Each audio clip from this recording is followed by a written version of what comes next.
yet. I really love that. I really love, like, what is that one Pokemon, that one alpha Pokemon that looks so dumb? I mean, you're gonna have to, you know. Literally just called B.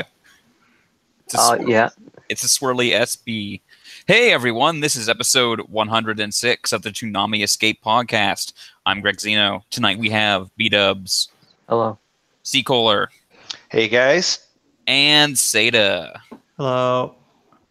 And tonight we're here to talk about any news that you might have, because I never ever think back. Well, I guess the big news is the new block look. Oh yeah. Oh yeah. It's really techy. I like it. I like it. Yeah, it feels a little less interesting to me, but it's fine. Like, it doesn't look as cool as like the cybernetic stuff we had last time, but it looks kind of neon and interesting. And then also they have like the between commercial bump, they kind of do this neat thing where they like insert a little bit of footage in the corner next to the title of the show. Yeah, kind of just for like flavor design, you know, just it's kind of neat. It's pretty. It's like it's similar to what it was for the last couple of years, but like the font is different. It's a little bit, like you said, like less, like it's a little less like edgy maybe, but it's still pretty. The previous one kind of looked like vector graphic spaceship navigation. Yeah, if I had to describe the new one, it's kind of like pop. It's kind of like space windows. Yeah, that's fine. Yeah, it looks good. I just wish they would bring back the now, next, later bumps. Oh my gosh, I know. That'd be cool. Sorry. I know they're completely pointless, but they're like a complete waste of time, but they're still cool. They're still cool. Well, you know what, though? I was thinking about this. They're not that different because we still do a bump in that spot. It's just like the show that's playing. Mm-hmm. If they just replace that bump with a now, next, later, I think they wouldn't be eating up any more time. Well, I think that what they ended up wanting to do was, why don't we just show more actual show on the bump? Yeah, I still prefer the now, next, later, though. Yeah. Anyway, that's all for news. Unless anyone else has anything else. Was there anything else? I don't think so. I don't think so. We discussed they don't know what they're doing for Kai last week, so yeah. And that's only what 3 episodes away from ending. Wait, didn't it just end? Nope. No. Wait, what? Seriously? No. Well, technically, the story ended. There are 3 more episodes. What the hell is left? Epilogue. Fast forward stuff. I don't. B-Dubs, like, you know how at the end of One Piece, after the final battle, there's going to be like 50 chapters of epilogue? Yes, I know. But It's no, Lord it's of the just Rings. yeah, no, it's just one of those things. It's like in my head, I remember like End of Z being like a 15-minute thing. No, it's 2 episodes. Seriously? And then I guess the next episode is like straight up just a party. In the one thing that's a little bit weird is one of the episodes, I think it's the very next one, was not in the Japanese broadcast of Kai, but they included it in the international broadcast of Kai, Bukai, for some reason. Like, I don't know why. They just because did. you guys really want that unedited experience. Which is like missing the entire point. Anyway. I don't remember like what this is. Like, I have no idea what to expect from the next episode. Is it going to be jump ahead to I think End of Z, or is it like some those are the last episodes? I think this next episode is literally kind of a fillery party episode. Oh my god! I thought we would just be getting End of Z next week, and that was it. Goku taking baths with his son and Trunks and friend's son. Yeah, hey, man. Anyway, we'll get to that. Let's just talk about Dragon Ball Super. Dragon Ball Super episode 65, Final Judgment, the ultimate power of an absolute god. In this episode, Zamasu just kind of does the T-pose and spews a whole bunch of god dialogue and zaps things. Yep. It's kind of it's amusing. Basically, there's nothing really fresh about what Zamazu is doing here. He's literally holier than thou. Yeah. Speaking kind of corny, lines that would feel right at home with any like final boss of some Japanese RPG or whatever. No, it might be they might be a bit too over the top even for that. I don't know. I mean, I kind of like like how he's chewing the scenery. I kind of feel like it fits though. Like even though he's totally over the top in terms of like I am so much better than you all who are insects, whatever. It's like I feel like it fits, even if it's just kind of typical in a way. Yeah, I like it. I mean, I just like it because I've said it a million times, but I like the voice actor who does Zamasu, and it's a perfect voice for this kind of character. Mm-hmm. They also added a sort of like echoing effect. Not echoing, maybe not the best word, but in a way that where like his voice is on a different plane than everyone else's type of thing, just to kind of emphasize even further that he is quote a god now. I mean, it's corny in a way, but I feel like it works. I mean, just like refresh my memory, but don't they have, usually when the fusions happen, both voice actors speaking the same lines, they sort of dub them over each other? Yeah, dub them over each other. Do. Yeah, I can't remember if they did that this time. No, it's more just I'm pretty sure that Sean is not doing any voicing for this form of Zamazu. It's just Right. Marsters with an additional like voice effect that they've added to it. Right. Okay. That makes it different than just normal Zamasu. And unless and not to get super technical, but like he kind of merged with himself. Right. It's so his voice. Zamasu. Yeah. Yeah. So it would make sense if they didn't do that. Yeah. So in this episode, we got a father-son Gallic gun. Yes. Yay. That was actually really good and hype. I thought that I don't know if that's ever happened before, but I had never seen it and I thought it was cool. It's one of those things that does kind of feel like a bit of fan service, the old definition of fan service, but I feel like it works. It makes sense. It works, and they didn't. I felt like there was enough of it where I'm satisfied with what they did, but not like overbearing in terms of how they did it. So it's like, oh, that's pretty cool and pretty. That was a fun scene. So there was also, guys, tell me I didn't dream this, but was there just like a brief shot of Frankenstein in this episode? Yep. What was that about? So they showed him in Kai like last week or 2 episodes ago. No. There's a character from original Dragon Ball. There's an arc where Goku essentially befriends Frankenstein. But why was he in this episode? I think it was just a fan service callback. Yeah. His name is Android 8, just like the other androids, but they usually call him Ater, like a nickname Ater. And he's not in Dragon Ball Z at all.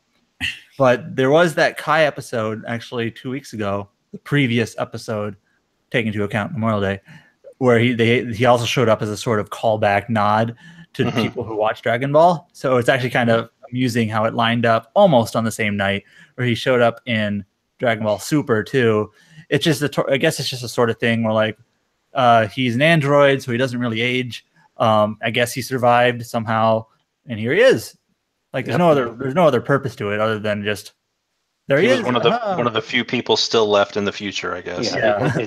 It's like when they showed Yajirobe and we haven't actually seen him in like the proper timeline in like forever. Right. So it's just kind of a fun little, It just felt so fun. It kind of took me like by surprise. I'm just like, what? Okay, what? Who is this? That's definitely not just a random character design. It's just no. It stands out.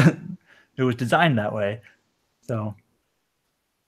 But yeah, I mean, the only other thing I'd say for this episode that I've got to contribute is that I kind of both love and hate how Zamasu is acting, because he's going full on like I'm I'm the greatest god there is. You are all, just mortals, and I'm above you all. But then he keeps getting blasted in the face Yeah. by these Z fighters to the point where he's going, stop, Yeah. It's like, you can't have it both ways, buddy. Well, that's what makes him amazing. Yeah, it is kind of entertaining, even though it's infuriating because he doesn't want to admit that he's, that they can hold up against him, Now they kind of spoiled this in the preview of the next episode. Just a little bit. Right, but time the Toei title isn't completely spoilerific, the Toonami preview is. But it's not exactly a surprise. Where if you take an immortal body, fuse it with a mortal body, you may not end up with a fully immortal body. So it seems like that's what we get in some fashion. You know. Conveniently spit down the center too. Yeah. It looks like, at least. One side is conveniently melty. Yeah, I mean, I can't tell how many more episodes are in this arc, but it feels like we're right at the end now. I believe somebody said there's 2 episodes. Okay, that seems a final I was thinking closer to 3 or 4. Really? Almost. I don't know how you would stretch this out to 4 episodes. Well, no, I mean, I think it's like there's 2 more episodes for the actual fight, and then another episode or 2 to sort of close it out. Oh, well, I wasn't counting that. That always happens. There's always like an in-between arc, like little couple episodes, yeah. Well, I mean, sort of after this arc ends, we're getting a bunch of like really good sort of one-shot episodes or smaller arcs. Most of the one-shot episodes I've liked. Yeah, me too. It's a couple of one-shots and I think a pair of 2-parters, which are all fairly good. The only little like in-between episodes that I really didn't care for were the ones that had like fake purple Vegeta, even though they brought back his Canadian voice actor, which is kind of a, that's kind of cool. But just the episodes themselves are just kind of right. They weren't animated very well. There wasn't especially fun. It's just kind of felt like it was threading itself. Look, check out, it's this guy. But a lot of the just like the single like filler eps or whatever, they're pretty comedic. There's something fun about what I've said in the past, idiots with superpowers, like trying to live normal lives and the shenanigans that come with that and whatever. I mean, that's basically the episodes coming up is just sort of idiots with superpowers. Sounds good. Mm-hmm. Anyway, let's raise our caps to that one dude who got royally fucked. Check it out, guys! It's light outside. Wait, I forget what we're referring to. The guy when they were all running out from the subway station, and that one guy was like, "Let's go outside!" And he just got melted. And it's like, well, no Dragon Balls, so fuck that guy. He survived. You never want to be the last guy to die in the war. No. He is that guy. He saw the light at the end of the tunnel and it burned him to death. It was the light of the afterlife. But it's weird. I don't think, has Zamasu run around to destroy the afterlife in this universe? I don't think so. Because it's basically just life. Yeah, I mean...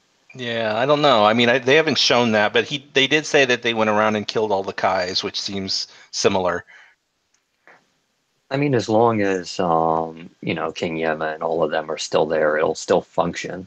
There's that one filler episode in Kai that it kind of just made it imply the afterlife is actually just some planet that you can go to. Well, yeah, I mean, all the Kai worlds are just places you can go. It's this weird sort of... The universe is set up in this weird sort of way where it's like there's hell in one... It's like a layer cake, where it's like the planet of the Kais is on the very top, and then, like the afterlife, and then hell, and your state of liveliness like determines what layer you're in. Yeah, pretty much. And then, there's normal ass human universe. But you can fly between them, apparently. Or in Goku's case, just sort of teleport. I'm pretty sure this is one of those things that has not really been constructed with any sort of, you know, high level of consideration or thought. No. He just sort of made it up one time and just never bothered to change it. It's like, oh, that's just how it works. Keep the rules fluid so he can do with it what he wants. Yeah. When he wants, what he wants. And it often works. It's just one of those things. It's like, huh. For the record, it's not called the Afterlife. It's called Otherworld. Yep. Yeah. So that even makes it, more like a world. But I mean, they still have hell. Yeah, they do. Yeah. Anyway, you guys want to talk about Kai? Mm-hmm. Dragon Ball Z Kai, the final chapter is episode 164. You really are the greatest, Goku. The demise of Majin Buu. He's finally fucking dead. Oh my god. Took long enough. I mean, it was this weird thing where they spent the episode like, Goku doesn't have enough power to finish the fight. What do we do? I mean, like, we got to get Dende over here so we can heal him. Meanwhile, Dende's like, no, we can't. Kibito's like, Kai is like, no, we can't. I don't have enough power. Meanwhile, the giant dragon is staring them in the face. It's sort of like you can't. There, like, excuse me. Hello. I'm still here, guys. I'm still here. Excuse me. Yeah, now, remind me exactly how like this was structured. Was it the previous episode that was basically spent the entire episode with Vegeta basically complaining, like, yelling to everyone in their heads? Well, last episode was the episode when Mr. Satan convinced the Earthling to give the power. Oh, so it was the episode before that where Vegeta was spending the whole episode basically complaining. Anyways, my point is, I feel like they stretched this out. They spent like 3 episodes on charging up the spirit bomb, or at least persuading people that they need to, and it just, it just shouldn't be stretched out that far if you're going to make this Dragon Ball Kai. It should have been 2 episodes at most. So yeah, if I ever have to see Buu reform again, it'll be one time too many. Speaking of which, they find Fat Buu, and then Mr. Satan's all crying, and then Vegeta is like making the most valid points ever. He's like, we should blow this guy up now. Well, like Vegeta is finally talking sense. Like, after like decades of being like, I will let you reach your final form so I can have a challenge. He's finally like, no, fuck that. We're killing him. I'm not going through this shit again. And then Goku's like, oh no, let him live. I want to fight him again someday. Yeah, and then Goku does the Vegeta thing. Is like, no, let's let him reach his final form again. Well, Goku's always done that. Yeah, I was going to say, this is pretty much Goku's normal thing. He doesn't care about how many innocent people die as long as he gets a good fight later. Yeah, well, I mean, they can wish him back with the Dragon Balls. Oh yeah, and then the old guy in this episode, he was like, Dragon Balls, that's your answer for everything. Well, I mean, in fairness, it keeps working. And everyone just points to the title of the show. Right. Yeah. Oh, that reminds me, there was a voice line that just came across really strangely, where Goku is like, "Thank you, Dragon Balls." It was like, we really are the last of us. Like, not only chapters. Yeah. It's like, not only is he like directly speaking to the Dragon Balls in some sort of weird, like, like directly talking to them as though they are a person in front of him, but just kind of the weird dubbing, like, space between the lines too, what made it even more awkward. Yeah. And just the line delivery, and of course the fact that it's like referencing the show title in a way. It felt to me when I heard it like they were doing that because, like I've said, like last episode, like this feels like they're wrapping everything up. Like, this is the final few episodes of this entire series, and they never plan to do more. And so this is like, oh, we'll sneak the name of the show into the script, that kind of thing.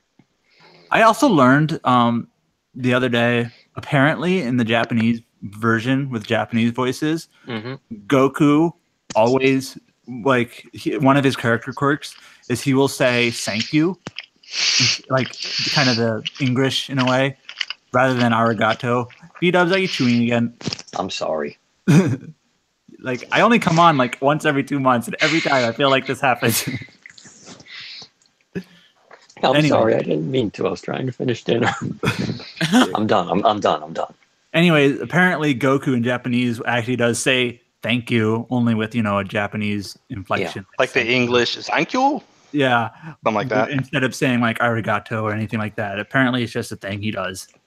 That reminds me of something else in this episode, though. Like right after they make the third wish, the dragon, he like does like the OK symbol with his fingers, and he goes okay.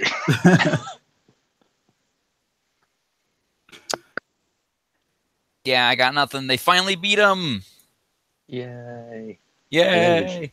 Vegeta had some actual character growth. He displayed that he can grow as a person.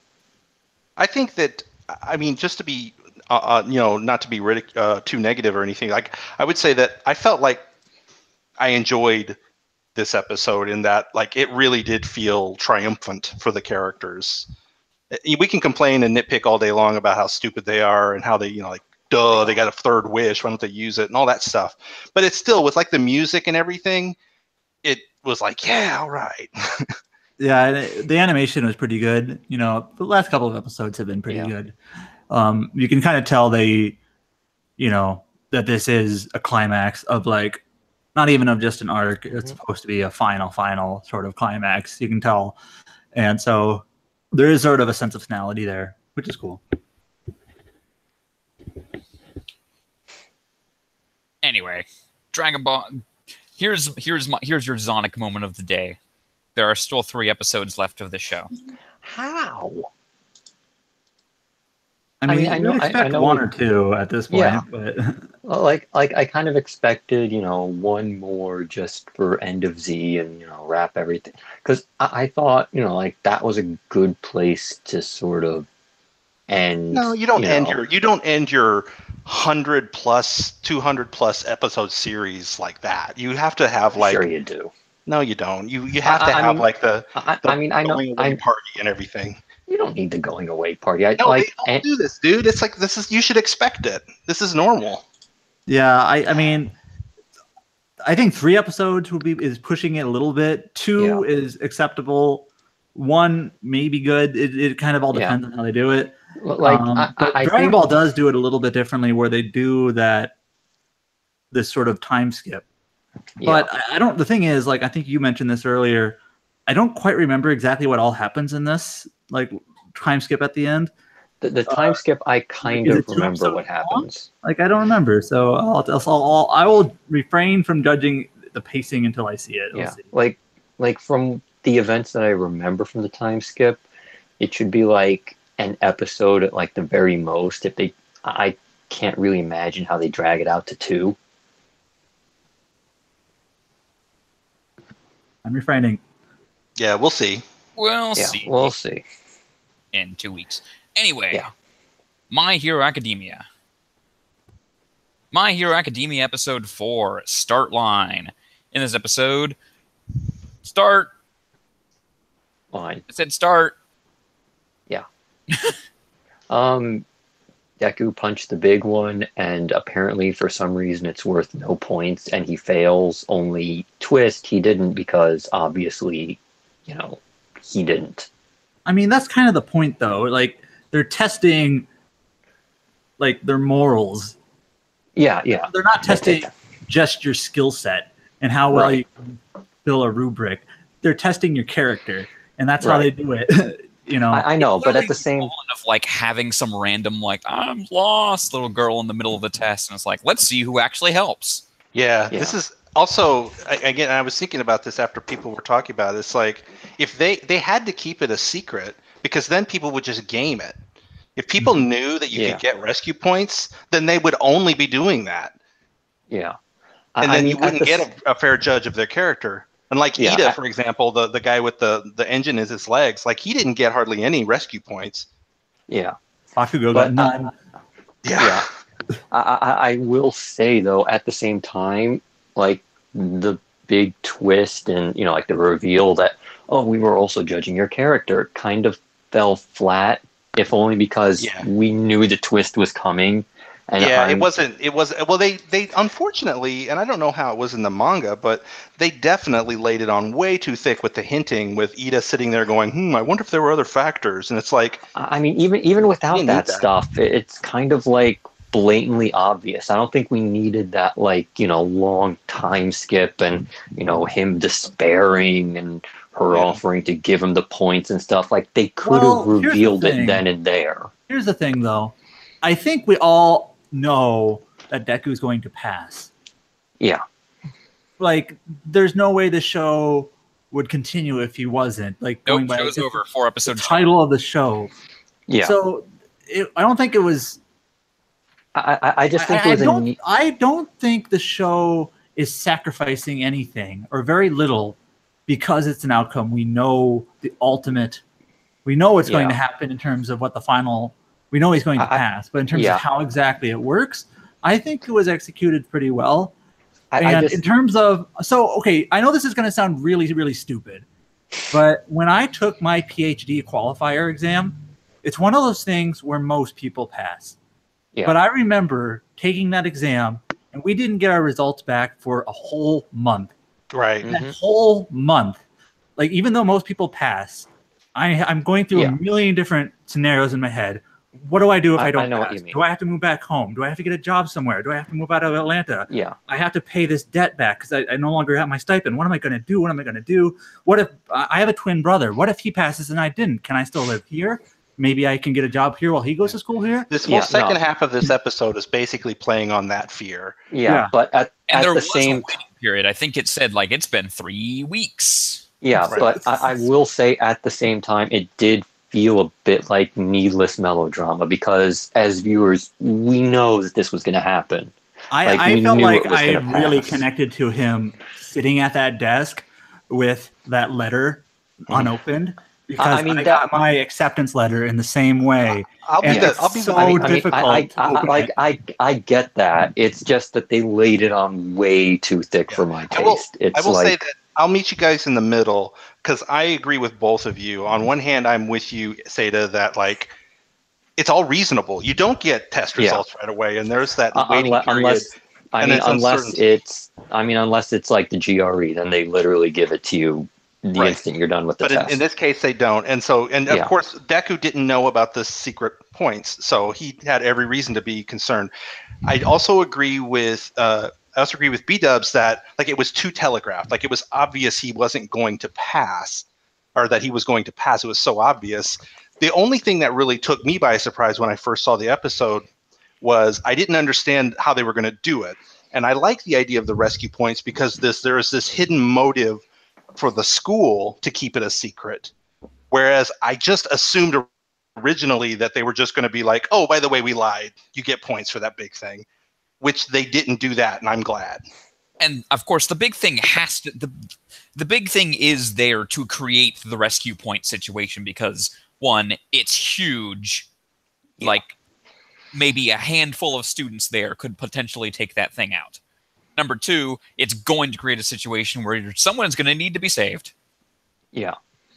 And then by having it be 0 points, it's like, well, get within the rules of the test, there is literally 0, doing anything but run away from this thing, as far as you know, gets you nothing. There's one of the teachers that's judging the test even says in the episode, he says, okay, now here's where we're really going to test that character. And then he pushes the button. And that's really kind of laying it out. It's like, that's what this is. It's not meant to be defeated. It's just going to show how these people react. And as we saw in the episode, a whole bunch of the heroes just ran. They ran for their life. And that's a good judge of character. Like, I just kind of think it was if you remember the, big tuning exam thing from Naruto where the secret test was they actually had to cheat and they had, placed guys in there to cheat off of. I just kind of feel like it was a version of that, but oddly enough, not quite as well executed for my taste. They could have done with a little less of, I almost called him Goku. Fuck me. Deku. There's kind of someone just crawling on the ground. I just need 1 point. Yeah, I mean, it was it was just a little too melodramatic. I will say think. it was very. I love the little video clip that All Might played of Ochako. Give him my points, please. And I was like, oh, that's cute. Yeah, I mean that's really adorable, but at the same time, it is laying it on a bit thick. Hello, I'm here as a projection now. Oh, I love that part where he goes, what? I've got to record how many of these? Oh my god. That was my favorite part of the episode. I've got to record like 40 of them. I want to see the other videos they made for everyone. Oh yes. I kind of. How is he going to practically be a faculty member though if he can only be in hero form for 3 hours a day? He only teaches one class. There you go. He's not like a homeroom. Yeah, he teaches a class, as we will see next episode, actually. Mm-hmm. Anyway, people were suddenly talking a whole lot about, wait, why is Deku's mom now short and big? Because people get short and big as they get older. I know. I think anime sometimes makes it difficult to tell like how young Izuku was in the early episodes and how old he is now. I mean, he went from like, I don't know, 5 years old to 15 years old. So yeah, something like that. It's been a decade. Yeah.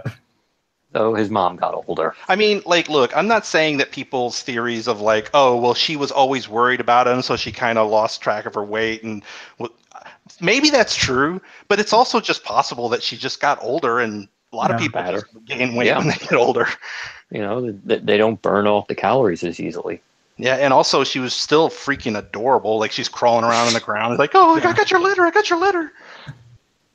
And I guess they did cut out they accidentally, or maybe, well, anyways, they cut out the post-credit scene, I guess. Mm-hmm. Yeah, we'll have to remind them, hey, be careful of post-credit scenes. Anime likes to do that. That's interesting. This is the only one I know of, so it sounds like there's more in the future, and that's, yeah, I know what you mean. Like, there's been a bunch of series, even like, I remember Soul Eater had them, and I think Gurren Lagann had them. Those are important sometimes. Yeah, they accidentally cut some out of Kill la Kill. Full Metal Alchemist has some really important ones. Wow. Yeah, like they'll put like really important plot points right after the credits finish, and it's like, wait, what? Why Anime now? does not give a fuck. Yeah. No. Luckily, this one was not important. It was just like a nice little moment that his mom learns that he passed. That's it. So not a big deal, but it does make you worry for the future that they're going to cut out something important. Yeah. It's also funny that, like, literally any time he's just not doing anything, Deku was either just squeezing that thing or doing barbell curls. Yeah. Well, I mean, he's got to work out, otherwise he's going to keep breaking his legs. Oh, yeah, by the way, arms. We didn't even talk about that. So he got the super awesome mega powers. Every time he uses them, he just explodes his limbs. Yeah. That's, like, the first part of My Hero Academia is, I have these awesome powers. I can use them one time per limb. Yeah. I feel like just looking at the next episode, I feel like it's already getting kind of old. It's like, we're going to test how strong you are now. And it's like, you saw him punch the giant robot, but he can only do it once without breaking his arms. You may remember the next little mini arc from when it showed up as the test from the very beginning of Naruto, featuring many of the exact same characters. Look, this is Naruto. This is written by a fan of Naruto who also hated things about Naruto. Yeah, I know. You say that to me though, because like I don't see it. I mean, I know when you lay it out like that, yeah, maybe. But like, this is way more entertaining to me. When the parallels will become incredibly obvious next episode. Yeah. I mean, I've seen next episode. I'm just saying that like the parallels don't. I don't like when I was watching it the first time. It wasn't entering my mind. I was just like, this is good. I don't know. I think structurally it might be similar to Naruto, but the characters are way different. In terms of like Deku, yes, I guess you could say he is an outcast because he didn't have a quirk initially, but he's, his whole like he's like 1,000 times more likable a character than Naruto. Like he's not like Naruto is like an idiot who's super strong, and Deku is like a smart kid who can't use his powers but has powers, and it's like way more interesting. I don't know. I mean, I get the parallels, like the fact that there's this same structure, but I don't see that as a problem. Like, no, I mean they're doing it better. Not a problem. It's also only been like 4 episodes. Yeah. Like, I'm not saying it's a problem or anything. I'm just saying that it's fairly obvious. Anyway, let's move on to the main event. Fully Coolly Progressive. Fully Coolly Progressive episode 1, Restart. In this episode, check it out, it's the pillows. Yay. Yay! Also, watch this porn in class. Fully Coolies! Yep. Yep, that's Fully Coolly. That's super. Maybe even a bit more Fully Coolly than ever before. Yep. Okay, I'll just start out with this. Just the tone of this episode was very different to the tone of the first episode of Alternative. Yeah. Alternative got kind of... Alternative, I think, eventually, like at the very end of the first episode, it got weird. A bit of an action scene. It got a little bit weird, but it wasn't even that weird. Like, it was just... she pulled the flower out of that girl's head. I think her name's Hannah. I don't remember. The flower of that girl, and also the giant hen. Yeah, but most of that first episode was really tame and felt like slice of life. And this episode did not feel like that. In fact, the very first scene, we see like Hitomi in a kind of a corroding world, and she's got like a decaying body of some sort, kind of wandering around. She's got a horn on her head. She's kind of monologuing about how everything should turn to zero. It almost takes... It's a bit of a callback to the original Fully Coolly, where Naota is saying like nothing happens here, but it's almost to a more morbid sense where like she doesn't care about anything. Right. And I mean, and that's kind of... I think that's kind of the issue with her character, is sort of like she's gonna have to learn how to care about stuff, I guess. Well, it's an obvious avenue for growth. Like I highly doubt she's gonna be like this the whole series, like the whole episodes. But that is something that sets her a little apart, though. Like she's very defeatist in a way. Like she clearly... Well, she's like her character appears to be all about like it's not pessimism. What's the word I'm looking for? Nihilism. No, when you're... Well, no, not even that. It's just like when you're completely checked, like you don't care about anything. Apathetic? Apathetic, yeah. Yeah, there we go. Like she's just 100% apathetic about life. And that seems to be like, just judging by this first episode, that seems to be what it's about. It's like, because there's only like 1 or 2 shots in the whole show where she emotes at all. And it's like, I think it's that scene where her mom almost gets run over. Yeah. And it's like suddenly for the first time we hear her voice actually rise up. For the whole rest of the episode, she's mostly just like mumbling. There's also near like the action scene when she's like running away. She that's true. Into Ide, who... This is kind of interesting, where Ide apparently also has this portal capability. Which well, there's a lot. I mean, I could take a bit of a twist.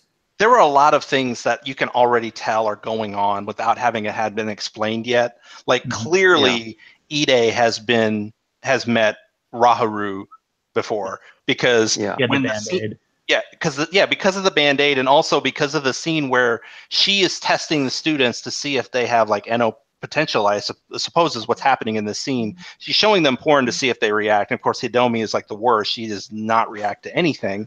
Right. But then she's like, okay, who's next? And then Ida like, oh me. And then she goes, oh Ida, I don't need to test you. Yeah. Which was like a funny joke about how pervy he is, but also it's saying that they've met and she already knows that he has the potential because he's got the Band-Aid. Mm-hmm. I will say, wasn't the very first scene we saw him talking, him kind of like, I got with that girl, and like, and I think he's talking about her. Yeah, I do think that. Like, and I also think he's like lying. Exaggerating. I think he's like exaggerating. Yeah. Yeah, like he's definitely 100% exaggerating, but because he does seem like the kind of guy to do that. Right. But at the same time, I sort of when she's like, "Yeah, I don't need to test you," it's like, yeah, she was definitely who he was talking about. Right. Yeah. So we know that that's already occurred. I don't know. My thoughts on the episode were, and I don't know if it's going to stay this way because there's been a clip that came online like right before the episode premiered of like a scene from the second episode, and that scene didn't look all that great, like animation wise. But I will say that this first episode looked way better than I was expecting. I agree. Yeah, they looked good. It looked like decently okay regular anime. I would go further than that. In my opinion, it looked better than the average anime, especially in some shots. It looked much better. It doesn't like really stand up to the original, but No. The original is. I think that's too lofty an expectation to have it to look like that. But it gave me hope. I'm like, oh wow, this can look good. I wasn't expecting it to look this good. In fact, I would say that all the promos that Toonami did leading up to this episode didn't paint the show looking as good as this episode did. Yeah, they chose weird cuts, I think. Yeah, and like poorly animated shots that weren't as good as some of the shots in this episode. Yeah. Yeah, so I think that scene, I think IGN posted it, is from the second episode. So it might bring expectations crashing down a bit. It's like, man, I don't know if it looked. Now, that's only like a 90-second clip or whatever, but True. It's like, man. But it gives me this feeling that unlike the original that was consistently great, we're probably going to have like Sakuga every once in a while and then normal looking scenes, you know. It's probably going to be like the first and the last episode look really great, and then everything in the middle is like production IG. Yeah, could be. I hope there's more good stuff mixed in there. What's up with that dude in the skirt? Yeah, I don't know. That's the one thing in this episode that just like, is there a point to this? Is it right? It felt unnecessary and like just out there. Is it just like, oh, those kooky Japanese? They think this is like, like as silly as the original. It's like this is just like, this is what trans people are. But as wacky as the original series is, it almost, you can make the argument that like every scene has some sort of like purpose there, at least to like even a smallest extent. But here it's just like I don't see what the whole point of this was. Like this, I'm afraid that my fear is that this guy is a bad LGBT character. No, I don't think that's it. I think he said in the episode that it was just a fashion thing. Like he thinks that this is the new fashion. Yeah, I know. I think that's kind of where it's going to be. You think? Oh well, I don't know. But I guess my point is that it didn't lead to anything. And like you said, Seda, again, it's hard. It's going to be hard talking about this show every week because it's hard to compare it to the original. Everything in the original had a point. Every line of dialogue meant something. Yeah. And this felt like why is this hair? I don't understand. Yeah. I mean, at the same time, it is, made to be a 6-episode run. So that could come back into play next episode or the episode after that. And we'll be going, oh, okay. Well, if we were to talk about the original Fooly Cooley, like as it was airing, like the first episode, we'd be like, what the heck is any of this? Right. Yeah. That's true. And you're right. This may come off as like a really amazing joke or like a really have like a funny important point at some point. Who knows? Yeah. I doubt it, but who knows? Yeah, I mean, it might just be this guy's weird.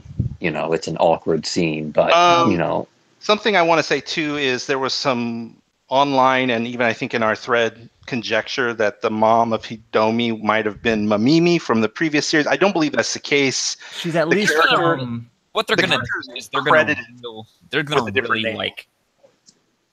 They're really gonna like milk this mystery for all it's worth, and it's gonna be like, of course not. Yeah. Well, I mean, all you have to do is look at the credits. That's not the character's name.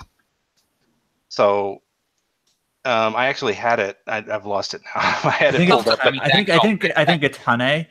That could also just totally be a lie. Well, it might literally just be that she was a character from the school that didn't have like a role in the previous series, but just there were other characters. Possibly. Like just to have that connection, but not be so blatantly like this is that same character 10 years later, or not 10 years, 20 years later or whatever. but she clearly mentions him, seemingly referring to Naota, and at the very least, seeming that she's from Mabase. Same thing with the. Did she mention the iron, like the medical mechanica iron? Well, I think that might have been what brought it up, but it was vague to me. It was even vague to me if this is like where this is. I don't remember them saying the name of the place, but I don't think it's the same town. I don't think so. I don't know for sure. I'd have to check. I don't think it's Mabase, but anyway.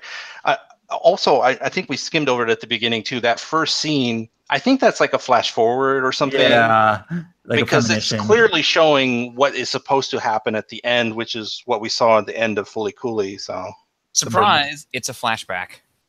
This is actually a prequel. That would be cool too. Yeah, the other thing I'll say about this too is that it was definitely it felt more Fully Cooley than I was expecting. Had a bit of witty dialogue here and there. But it also, like I said in my previous episode where we were contemplating what it's going to be like, it's definitely seems to be banking a little more heavily on the actual story and like making connections as a sequel than it was like the original, which was more about like the story wasn't as important as just the major concepts. I think there's definitely concept stuff in this, but it seems to be playing a more of a backseat to the overarching story. Yeah. We'll see if that works out. Yeah, I mean, so far it's not bothering me, but definitely feels that way. That you care more about like, oh, what is Medical Mechanica doing? Like that was never important. Right. In the previous one, yeah. I will, and you have said this before, so I think you will agree. But I do think people who might mention or argue that the original's story was nonsense is maybe taking things a bit too far. Like it actually does do a fairly good job at covering its bases, and like this all actually does make sense within the context of itself. Yeah, the thing with Fully Cooley, as long as you watch it twice. Yeah. Yes, the thing with Fully Cooley, and like if you've ever seen the movie Primer, this is the same thing where like they tell a story, but they don't tell the audience exposition.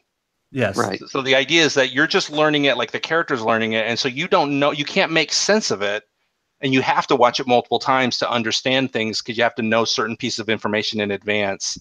That's the storytelling that Fully Cooley, the original one, did, where it was like, why is there a robot coming out of his head? Well, we're not going to tell you, but if you keep watching, at some point, you'll figure it out. It explained, yeah.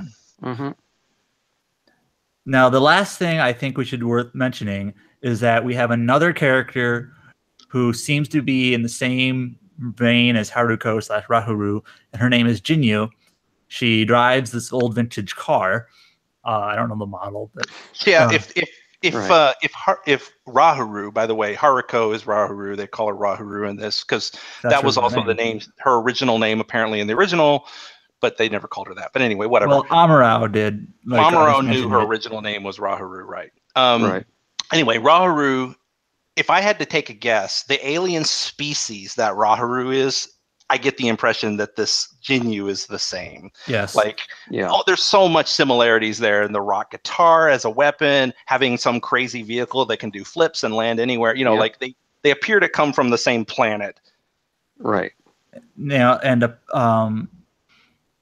apparently the credits, I saw some of the credits, but I wasn't like paying like close attention. But apparently it shows some things. It shows some old characters, some new characters, and just it kind of gives apparently a hint to what exactly Jinyu and maybe Rahuru are. Good old Adult Swim does not give a fuck. Nope. Well, wait a minute now. Hold on. Do we know that they made that credit sequence? No, that's what to say. This isn't the first credit sequence that's had spoilers. You know, this is true. Yeah, this could very well be the creators of the show making that credit sequence. I mean, yeah. I mean, it could just be something to kind of, help everybody along a little bit. It looked a whole lot like your classic, like, Adult Swim, we made up an ending because we couldn't get the rights to the real one, so we just used a montage of clips from the show. No, it didn't. It showed like no, it didn't. It wasn't like Space Dandies at all. It showed like a string of artwork. It showed like a long, like horizontal piece of art with all the characters, like old and new, and it was kind of just like panning across it, and it was telling a story, kind of like a mural. To be fair, Grex is right though that before that happens though, there are what just appear to be random scenes of people fighting in space. Right. And I actually, at the moment I first saw that, thought, oh, are we getting like shots from the final episode? It felt like that, but I don't know what we were really seeing there. But you're right. It eventually cuts to a part where you just see all the characters in a panel. And that doesn't look like an in-show scene to me. That part. No, that one doesn't. But the previous ones kind of do. Don't you agree? I don't remember. I must have not been paying attention. They were like, it was like Raharu and this Jinyu girl in space, like battling each other. And it's like, what are we looking at here? Is this something that's going to happen? And it was very strange. I do think it was kind of. I at first thought, oh wait, are we seeing? But I never for a moment thought this was like made by Toonami. I just thought, why are they showing this scene at the end in the credits? It was a little strange. It was definitely not as fun or as good as the alternative ending. That was pretty neat. Yeah, in that general, was awesome. I think I liked Alternative's first episode plenty more.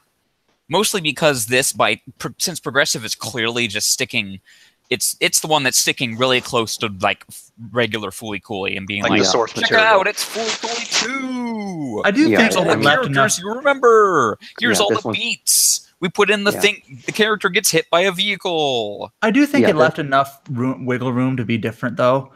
It does. With things like Hitomi's attitude towards life is clearly not the same as Naruto's. The fact that we kind of had like these two characters that are both have like this NO capability, Right? And I assume there's going to be a relationship that bonds there. I mean, we don't know, but it's I we'll have to see what happens. But I do think that they have left a little bit of wiggle room to try its own thing. But we'll see. It's just that all the similarities really invite the comparisons themselves, and it's like, well, check this out. It's like 500% less good looking than Fooly Cooly. Yeah, I don't know if it's bad that it's a direct continuation. I think it's just notable at this point that it is. Whereas Alternative almost feels like a complete. Right. It's a regular old anime, and then Fooly Cooly literally dropped in from the sky at the end.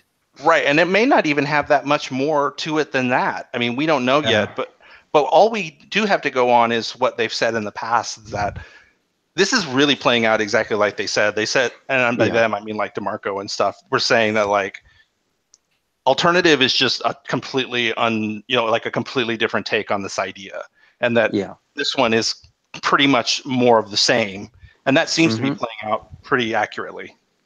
Yeah. So, I mean, it seems like, hey, if you don't like the sequel, then we're going to take the same idea and do something completely different with it, and maybe you like that. Or maybe you like the sequel and you don't like the new take. Yeah, I think they're kind of hedging their bets both ways, you know? Yeah. But somebody's I mean, at the same time, but at the same time, I feel like that's a pretty good way to do it, because I feel like there's only so much you can do with Fooly Cooly itself. I think what they're doing so far in terms of continuing it is working, but I'm not sure that it would hold up for another 6 episodes if it was just another continuation. Back before this aired, and back before we saw Alternative, what I thought they were going to do was they were going to do 3 time skips. I thought there was going to be the original, then they were going to time skip to part 2, and then they were going to time skip again to part 3, and as if you're telling the same story every time. Yeah. But clearly Alternative is just something completely different. So. Right. Yeah.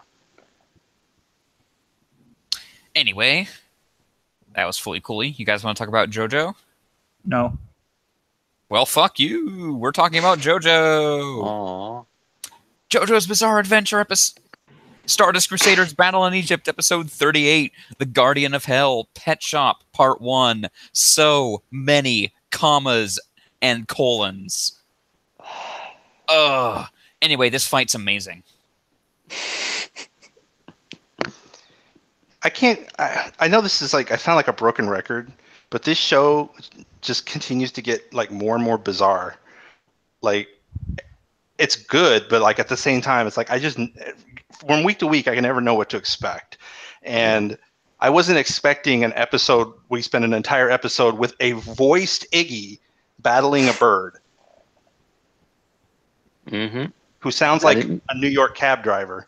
Yes, I was thinking if you watched the last Spider-Man movie, when Peter tries to, sound like an adult, that's basically what he defaults to, is like, hey, I'm walking over here, kind of like, New York cabbie voice, and it's like, nobody actually talks like that, but it's a fun voice. Well, I mean, there are people with accents like that, yeah. When I traveled to Brookhaven Lab on Long Island, like you pretty much have to take a taxi to get there because it's out in the middle of nowhere. And yes, the taxi drivers sound like that. Like it is not. Yes, it might be a stereotype, but I experienced it exists for a reason. Yes. Yeah. No, I know. It's just I don't take many cabs, so I don't experience that accent very often. I do have a stupid question though. In the episode, most of the episode when Iggy talks, he doesn't. It's like it's in his head. Yeah, he's not actually speaking. But there are shots where he's moving his mouth. Now, is that just for the audience? I think so. Probably, yeah. Okay. Or he's barking in real life. Like there was a shot where he's trying to yell at the kid, but then it shuts. Then you see the kid's perspective, and you just hear barking. Yeah. Yeah, they're probably just translating the barking. It's one of those things you can do in a cartoon. I'm just going to lay it out there. For a moment, I thought they were trying to suggest that he can talk, but he chooses not to, and was hiding it. That would be a dick move. I'm just saying. In reality, he just decided, I'm going to have this dog fight this bird, but I can't have this fight when nobody talks to explain what's happening. I mean, you could have the narrator, but, That would be incredibly awkward. Or awesome. The narrator in this show is great, dude. Yeah. I mean, if you had the Space Dandy narrator, it would totally work. No, the narrator in this show is great. No, it's good, but he stands on his own 2 feet. Remember the narrator talking about JoJo punching cars? That was so good. Anyway, I get what you're saying though. It's like it's JoJo, so things have to be explained. Yeah. But so this bird's a real dick. Yeah, right? Pet Shop is pretty intimidating. He's such a fucking dick, man. Oh yeah. And the fact that he doesn't talk broken makes it more so. In that SNES fighting game, to the point that he's banned, because naturally he's just regular size, and he also has a bird-sized hitbox. Yep. I love the fact that he doesn't talk just makes him more intimidating. Yeah, it makes him really menacing. He's just he's calculating or plotting the whole time. You have no idea what he's thinking. I guess in anime, usually the villain is spouting nonsense or maybe giving away their moves, but he's just there's usually there's usually some kind of monologue going on, and this is how I'll defeat you. You can't possibly defeat my powers. It's no, this guy's just staring. I mean, the bird could have been monologuing for all we know, but we can't see into his head. Here's the one thing he's thinking the whole time: kill. It also kind of gets that animalistic kind of idea where it's hard to tell how, we don't even know how smart this bird is. Is he actually super smart and trying to figure all this stuff out, or is he just running on full instinct? It's hard to tell, but I have to think he's kind of smart. Oh yeah, I will say Pet Shop is Iggy level intelligence. Yeah, kind of. That's what I assume too. Yeah. Also, all those could have an internal monologue, an evil internal monologue as well. Yeah, we just don't see it. I was thinking too that all those shots of the bird just glaring, there were so many of those shots in this episode, and they were always really intimidating. That's just him looking kind of at an angle down at somebody, and you're just oh my god, that's creepy. Mm-hmm. I really like the dogs just continue to really get fucked up in this show. Oh, yep. This might be the worst. This might be the most brutal example yet. Just straight up nom nom nom on the face. That was pretty dark. I liked how that kid actually tried to talk to a dog. Well, I mean, he is a kid. And Iggy's why the fuck are you talking to me? I'm a Just dog. Run away. We also need to talk about just the guy who's a quote unquote beggar, and then suddenly he's here's my car and my suit. Yeah, he's a professional beggar. Yeah. Oh well. Yeah, Hey, I'm kind of like, he found it where in the 30 minutes, and then he, died. died immediately. Also, I mean, where the hell did that suit come from? Beggars in Cairo do really good. well, that's the whole joke, is that like this guy is scamming everyone in Cairo. He's just like scamming people by sitting on the side of the road. Unfortunately, there are real people like this in the world that like pretend to be homeless just to make a quick buck, and I think that's just what this guy is. It's kind of sad, but also somebody mentioned in the thread too that in the original manga they didn't show Pet Shop earlier in the manga, but then Right. in this series they had edited him in to be on Yes. Dio's shoulder. Yeah. Somebody posted a screenshot, and it's like, cool. That's nice. I like that. It's the kind of thing that there's no harm in doing it, I think. Like, you're not creating any sort of weird... Like, yes, it might have not been that way in the manga, but there's no, like, you're not creating any weird continuity things if you showed them there. Yeah. You know? Kind of a... If anything, it makes it feel more continuity, you know? Right. Like more He's true. always been there, waiting for his time. Yep. Like, as we know, as we've discussed in the past, Araki apparently has a bit of a reputation for making things up as he goes. Just a little bit. Anyway, this is a really simple fight. It's just a bird throwing ice at a dog. But that's really cool. The dog has Yep. sand powers. You may have forgotten this because he literally hasn't touched them since, like, the first time he showed up. Mhm. Yep. Anyway, you guys want to talk about Hunter x Hunter? Okay. Hunter x Hunter, episode 97, Carnage and Devastation. In this episode, anuses that twitch twice before they fire. Oh boy. Oh yeah. At least that creepy ant spider guy's dead now. He's super Yeah. dead. That was good. He's extra dead. So yeah, this was a fun episode. Kind of had two main purposes, I guess. It showed off the Phantom Troops some more and some of their abilities. Like, we got to, like, this was the last episode, but we saw like Shalnark, I think that's the name, go Super Saiyan. For Finks, No. wasn't it? Or isn't that Shalnark? Or am I getting the wrong name? Went Super Saiyan. Yeah. I don't know Oh. what Sphinx's ability is. I get a He's mix the up. guy who he just swings his arm and powers up his punches. Oh, okay, he's just a strong guy. It's pretty forgettable. And then we saw in this episode Phaeton, who's like a ninja. Yep. So he has like normal ninja speed and agility and such. But he can also make a sun. Yep. That's Pain Packer. Just like So, that. okay, I was going to ask this in the thread, but now I genuinely want an answer. What happened? Yeah, okay. So apparently how Pain Packer works is Finks takes damage and Phaeton. then Phaeton takes a bunch of damage and then he can redirect all of that damage to his opponent in the form of ostensibly a giant sun. Okay. So it's like a super bide. But Yeah, then, like, I mean- why did... I mean, I don't. There is no why to this, but it's just like it's interesting to me that all the other guys had to run away. Yeah, I mean it's basically an AoE. Okay, it doesn't hurt him, but like anyone in that radius is going to get burned to a crisp. Right, that's sort of what the armor is for, is I presume to protect him. It's I- basically he gets- like, run away. It's the fucking sun.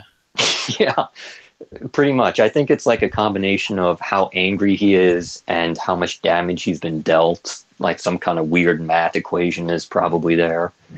And then the sun. I will say I was looking for the like twist, because you know how every like super overpowered Yeah. hunter ability has like the downside to it. I don't see what the Right. downside is to his. Well, The downside I mean, is that he has to take a lot of damage. Yeah, and if you kill Oh. him, then I- it's pretty much you can't use it. Now, I do feel like I remember you and maybe others explaining this in the thread, but I didn't from the show itself. I didn't think it explained directly that this was a sort of like reversal type of attack. Like taking the damage back out and turning it into an attack. Like I didn't gather that that's exactly what it was. Just from the Right, show itself, just from you telling me that it was that.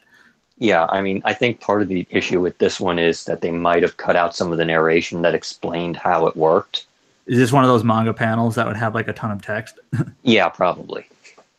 Or it was one of like the cover pages that Togashi will sometimes use to explain somebody's ability. And I don't remember, like, they had all the characters running away. I know they were chatting about some stuff, and maybe they mentioned it, but like, Yeah. from my they viewing might of have. it, I just remember he was just creating a sun, and like I I didn't know agree where with it you. came from. I like I said, I don't think it was well explained at all. So Yeah, I just sort of saw it happen. I'm like, okay, that's the thing. A couple other things from the episode I do remember. One is that the female ant like went crazy big and got like giant, and she was fighting in this like new form. And then at the same time, Killua's sibling was pretty much. We're seeing a different side of this character that we've not seen, where they are like worried about the fact that they don't even hold a candle to these other troop members. Mm-hmm.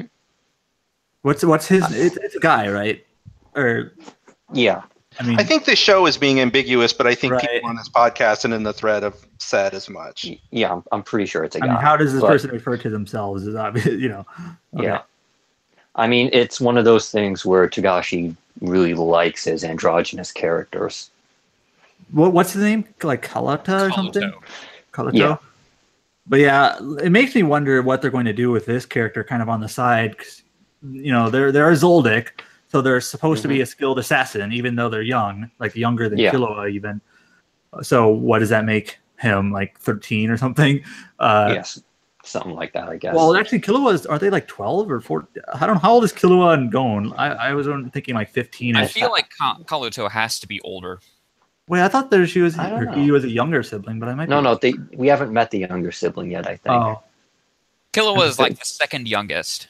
Yeah. There's one more sibling that's younger.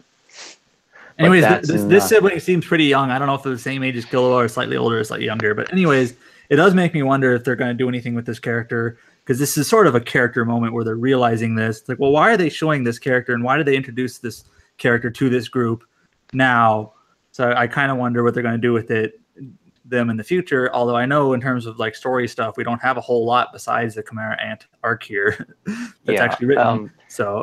Well, I mean, that stuff is actually coming in like the arc that's in the middle of being published right now. Well, I mean, not in the middle of, it's on hiatus right now, but yeah, I mean, the arc after the Chimera Ants is very focused on not only Kurapika, but the spiders. That's the obvious connection between Kurapika, Killua, and his sibling. Being at odds with each other or whatever. So, for the record, Killua is 11 and 11. Well, I mean, he's probably 12 at this point. Well, it says they spent 12 like now, a year, but I don't know how long it's been. But 11 to 12, and then Kaluto is 10. Okay. I guess Kaluto is just the genius then. Yeah. Because it's like, okay, so he's clearly how long has Kaluto had Nen for? I don't know. Maybe he learned it a little bit after Killua did. But that's impressive that he's already Phantom Troop tier. Well, I mean, he's clearly like good enough to be there, but everyone else can. Well, hey, don't forget the Phantom Troop were going to let Gon and Killua join. Remember? That is true. They were apparently going to give him the option. Yeah. This scene, it almost seems like it was like this is before Togashi decided the Phantom Troop were going to be this strong. Outside of like the leader, because when you look at it now, it's like okay, they would be so outclassed. They didn't even really have any specific Nen abilities at that point. Yeah, but I mean, at the same time, it's like not everyone in the troop has an ability geared toward combat. Like some of them just have like abilities that are sort of like, oh, I can clone items. Who is that ability again?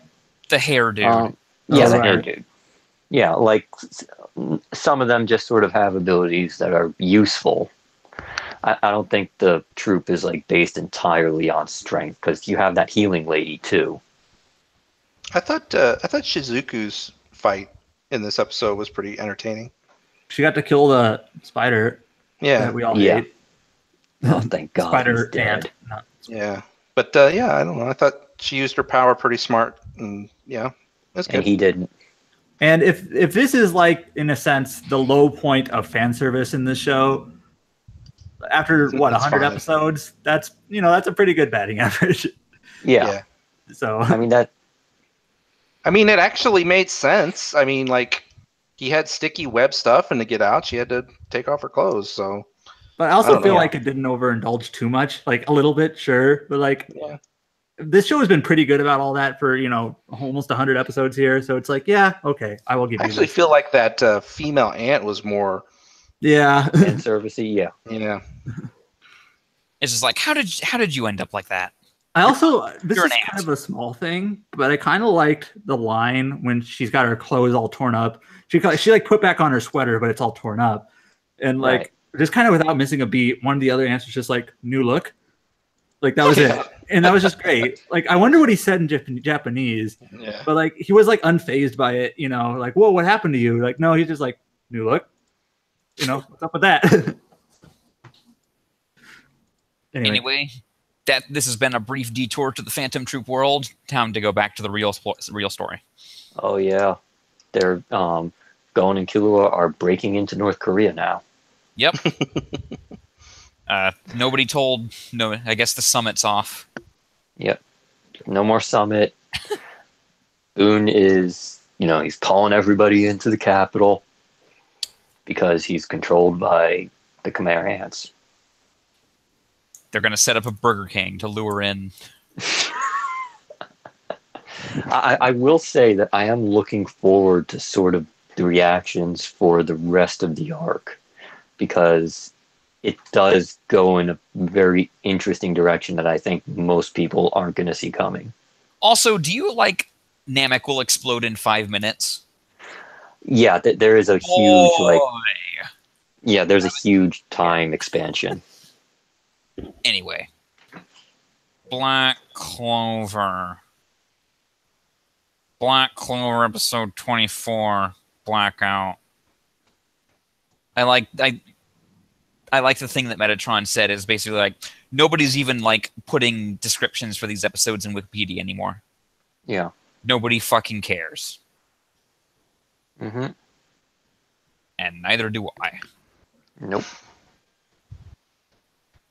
All I remember happening was, I think the witch woman, I think it was her. I don't know if it was her or not, but someone, maybe the witch woman, transported most of the protector people away somewhere to an unknown location. And then it just left basically and a couple of others fighting that they didn't witch. warp like all of them. Right. Mm-hmm.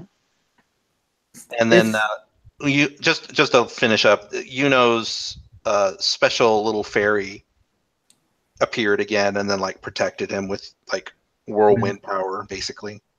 Yeah. So there's first of all, I'm terrible with names in this show, partially because it's disinterest. But so this person that attacked the village with like zombie powers, I don't know his name, but he's basically beaten now. And then there was some voice that basically was like referring to a master. So he's like, okay, he's part of some other plot from some mysterious group that we don't know yet.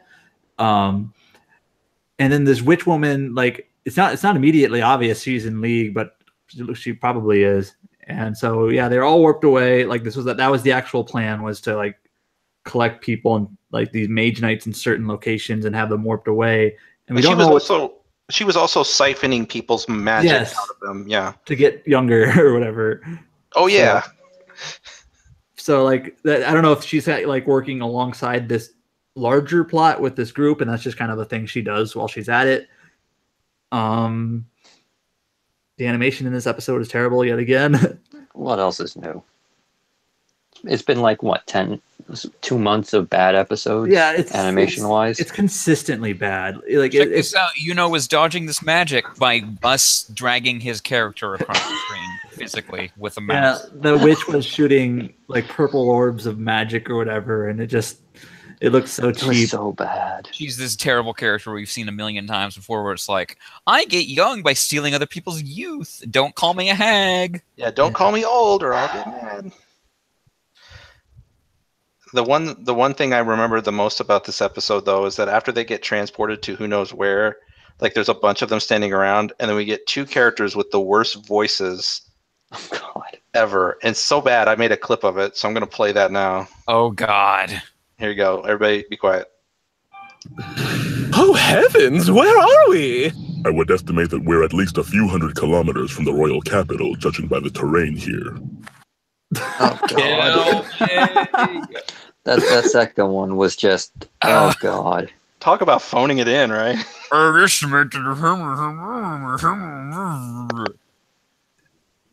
It's like Well, I mean, he wasn't I being. almost don't know if like these actors are like trying, like they think these are good voices, or I mean, I think part of the problem is he wasn't exactly given a whole lot to work with. It was just like, okay, here's some exposition for you to say. They All were right, probably trying to stick to kind of the same gag voice in Japanese. It could be. it's also that these characters seem like they're side characters, so they maybe are getting newer, less experienced voice actors. Like, okay, you get a couple of lines in this show, and here you go, and that's the result. I don't know, but yeah, those voices are not good. No. So I'm amazed that you recorded that for this. Oh, no, it was. he- I mean, he chased it I down. meant to do the king in the last episode. Remember him? Yeah. He was No, I almost don't bad. He was just like, I am a king and I talk like this. Oh, God. It's really bad. Anyway, you got anything else on this show? No. Got a power up. Big shock. Well, I forget what it was already. I It don't was care. something like A bunch was- of birds like flew past him. But in terms of like context of the show, he was like, I want to prove myself, even though I am skilled. They still don't like me because I'm a commoner. But I got this ability from the dungeon that isn't actually mine because I just found it. But I'm going to use that ability anyways right now. It's like, what? I don't know. I Well, thought he what didn't even happened? know how to use Okay, it. it's starting to come back to me, and I'm going to say this briefly because I really don't want to talk about this Yeah. show too much. But like, the witch's power was that she could remove all his senses, so he couldn't see or hear or anything. And then when he was in that moment where he couldn't do anything, all he could do was sense magic. Then suddenly that little fairy appeared and protected him, I think. Yes. So Which it is seems- apparently like the spirit of the wind.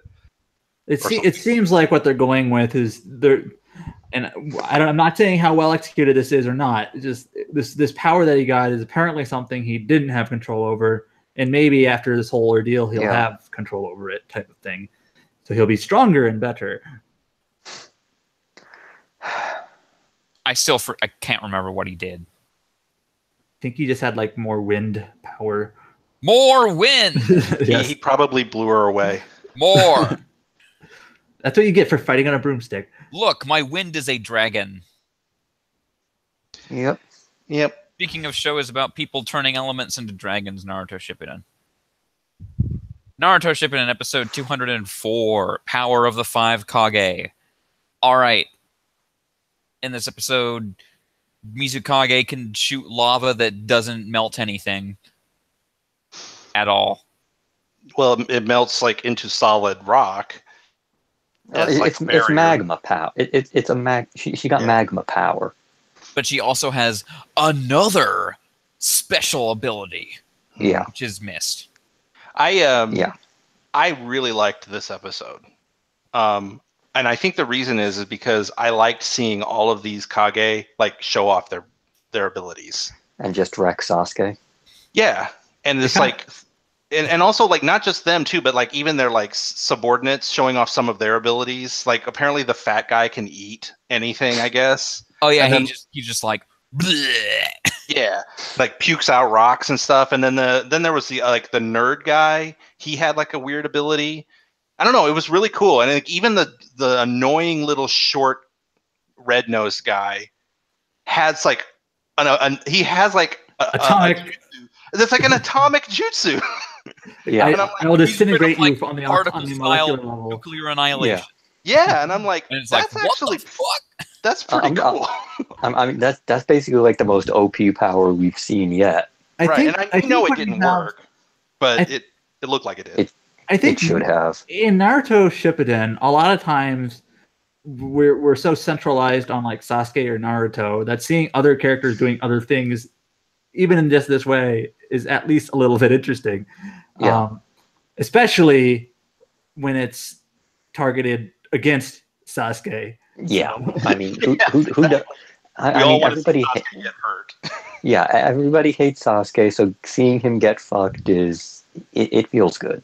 And the episode was pretty well animated. Just Yeah, oh, definitely. not It like looked really not like good. super fantastic, but it was pretty good. Yeah. I think it looked really good, and again, like these characters, they're not the greatest characters ever, but I definitely got the sense that hey, they probably deserve to be in the positions of power they have because they are strong. Yeah. And I don't know, I just liked it. I liked the animation, and I liked seeing Sasuke have to barely scrape by, and the only and I reason why like seeing- Sasuke is still alive is because Madara saved him. yeah, that's right. He Yeah. teleported him. Yeah, I mean, you knew he was gonna have some sort of bullshit way to get out of it, but oh, that's what right. it I was. just now remembered they showed that. That They was the did very end of the episode where it Yeah. looked like Sasuke got vaporized, and then it turns out that like Madara must have saved him at the very last minute. Yeah. And I was a little disappointed. and I think at the end of the episode, Madara was basically like, "Let me explain my plan," and that's how they ended. Like, okay, Of course. Like, I was very sad Sasuke did not get vaporized right Okay. there. let me. Okay, play along with me here in terms of taking this seriously for a second. Okay. So Sasuke, the whole reason why he's there is to take out Danzo because he hates Danzo. He hates him, Yeah. right? That's the main Right. reason why he's there. Danzo is literally the only person he has an actual good reason to kill. Yeah, and Yes. he's even badgering to Karen all the time. Where's Danzo? Take me to him. Yeah. type of thing. Well, like, Now- this makes sense. Madara kind of let Sasuke do this. Is Right. Madara like what is Madara's goal here? Is he just trying to sow some discord? Just For the lulz. I mean, we know yeah, Madara half doesn't that. like the Leaf Village either. I mean, remember, he still has two tailed beasts to capture. He still He needs to thinks- be a Naruto. He thinks he has the 8. No, he knows he doesn't have B. Oh, I must have missed Yeah, that. but like he found out, so he needs two more, and he's kind of got to lure them out into the open somehow. So I guess this plan will somehow result in them showing up of their own free will at some point. Anyway, know- speaking of B, he just pops out of this tentacle at the bottom of the lake and is like, looks like the coast is clear, and it's like, it's been 3 months. I think he was regenerating is the argument. Like it just took a It long doesn't. or that was a flashback. I couldn't tell. Who knows at this point? Like, time in this series is so wonky. It's In like, real life, it's been like a year. yeah, he's been at the bottom of that lake for a minute. The boat. Now, Pain, his plan when he like described it earlier was just to like collect all the beasts and basically kind of have them as sort of like A nuclear nuke. weapons, and like Yeah. we will create peace by having all these nukes and basically threatening people all the time. I thought that was Yeah. like the plan 2 plans ago. Yeah, well, that was Yeah. Pain's plan. So, like, what is Yeah. Madara's plan with the beasts? Like, what does he want to do with them? Just Oh, I mean, It's- or is this the next episode? Is he going to explain all this? I don't know. he explains some bullshit next episode. His actual plan isn't, sort of revealed for like a couple of years, I think. Okay. Like what he actually wants to do. I mean, there continues to be. I mean, we know Madara doesn't like the Leaf Village because he basically lost to whatever his face, the first Hokage. Right. And we know he basically is kind of butthurt about this the whole time, and he's Right. kind of using Sasuke to that end. But I don't know, like, why are you gathering the tailed beasts? Are you just going to use them to destroy the Leaf Village? Well, I mean, he goes through like 3 or 4 different plans over the course of now until the end of the series. So, like, you're going to get one plan next week, and then another plan in a couple more weeks, and then, it's going to keep going until he reaches his and I master know there's plan. a future twist of who Madara is, and that's like, okay, how does that fit in and all that? So, Yeah. Anyway, yeah, he's got a super special like infinite Suki. Does he name drop infinite Tsukiyomi at the end of this episode? I think he does. Did he? I don't know. I I don't don't think he did. I don't remember it. But yeah, that is part of the plan. At least one of the plans. One of the 5 different plans. Yeah. I mean, I think it's the one that sticks around the longest. Was there anything else in this episode? No, but afterwards we got to see the Space Dandy musical. Yeah. I was in bed because I can finally go to bed after Naruto now because I finished Ghost in the Shell. You don't want to rewatch Lupin? No, Yeah. I don't. Lupin like was the good, one enough, but it's but not not good enough. enough to rewatch, in my opinion. Yeah. It's not good to rewatch at 3 a.m. 3:30 in the morning. Yeah. No, honestly, I went to sleep after Naruto as well. I watched the Space Dandy because it's. I had forgotten. Oh, we haven't introduced Space Dandy here, but I had forgotten the training montage. Yeah, I did too. That was really good. It's And- like there's really no reason for it to be there. It's just it's just like exciting for no reason. I just love that alien girl in this episode, the weird girl. She is just so adorable. It's like my favorite part. And then like the music stuff is just I kind of like mute it because it makes me cringe. But it's funny. It's a good episode. It's like well animated too. Mm-hmm. They do a lot of rotoscope of the dancing and stuff. Don't the Sentinels from X-Men just straight up show up at one point? Yeah, it's like I the believe janitor so, yeah. of the school or something. Yeah. Anyway, that's our show for tonight. Thank you, B-Dubs. Okay. Thank you, C-Kohler. No problem. Thanks, Seda. I like how B Dub is just like, yeah.